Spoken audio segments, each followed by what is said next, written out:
El Paso, Texas is a city where the humanitarian crisis at the southern border has become a local crisis. Migrant centers are at capacity. Hundreds are added each day, despite already having a wall along much of its border. The White House is doing little to help, leaving local organizations and now taxpayers to shoulder the cost of caring for these migrants.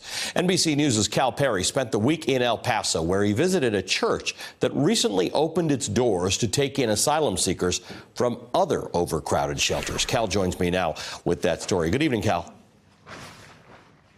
Good evening, Ali. We're here inside the Caminos de Vida Church, where you can see behind me donations are piling up. Look, in this sector, the El Paso sector, as you mentioned, which has a wall, 25,000 families came across in just the first 4 months of fiscal year 2018, and many of them were left on the side of the road by the federal government after they were released by custody, with no food, with no water, dropped at bus stations with ankle bracelets. And so the local community has stepped up. The donations behind me keep coming, Ali, because so too do the families. The city of El Paso is trying to bend, but not break, under the weight of tens of thousands of migrant families. For this pop-up shelter, Caminos de Vida Church, another day means more migrants fresh from government custody. There is little coordination between these volunteer efforts and the government. We have to have 50. That lack of coordination has forced El Paso County to approve spending $20,000 tax dollars on a full-time migrant coordinator. The federal government used to have a hand in all that coordination, and they've stopped that. If the federal government isn't really concerned with what happens to the migrants after they're being processed and are leaving them in the streets of El Paso, or they're just expecting the nonprofits to pick it up, I mean, what's going to happen if we take no action? Well, you'll see a wall that's in most parts of our county, but yet we're still receiving a record number of migrants.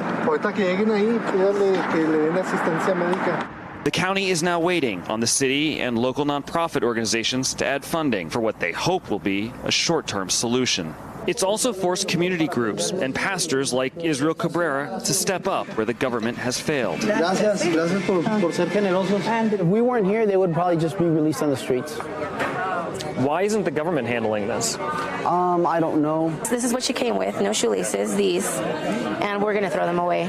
And they gave her these sparkly pinks, and you should see her face. ¿Cómo te gustan tus zapatos, mi amor? Look at her face.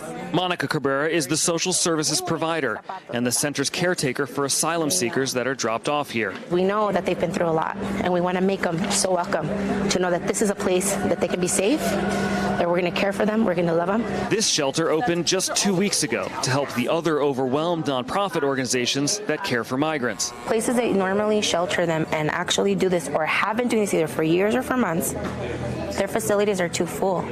There's no place for them to go. There's too many of them. There is a state of crisis.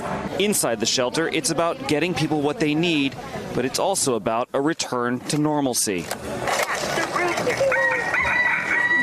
His son is not wearing any shoes right now because the shoes got stuck in the mud crossing the river to get over to the immigration to turn himself in, and the child has been 5 days with no shoes. We're going to get him some shoes right away. Migrants like Cornelio Martinez and his son are grateful after a dangerous journey. He says that he suffered a lot coming here, but once he got to this place, that he felt overwhelmed with joy. Volunteers work quickly to help transport migrants to their next destination before the next busload arrives. Other than giving them food, water, and shelter, the most important thing is to get them to their point of contact and get them along their way. Because we can't house them here more than 3 or 4 days. We just don't have the resources, we don't have the money. If we keep a lot of people here, we're not able to help the next group.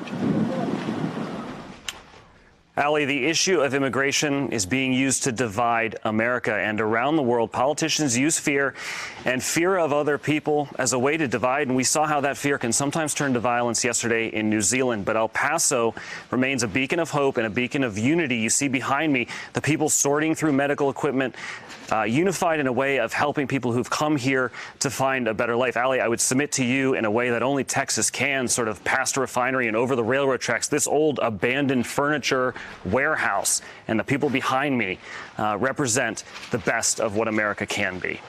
Cal, thank you for that. Thank you for your great reporting this whole time along the border and on this story. It's an important one. Cal Perry gets tonight's last word. Thanks for checking out our YouTube channel. Subscribe by clicking on the button below for more from The Last Word and the rest of MSNBC.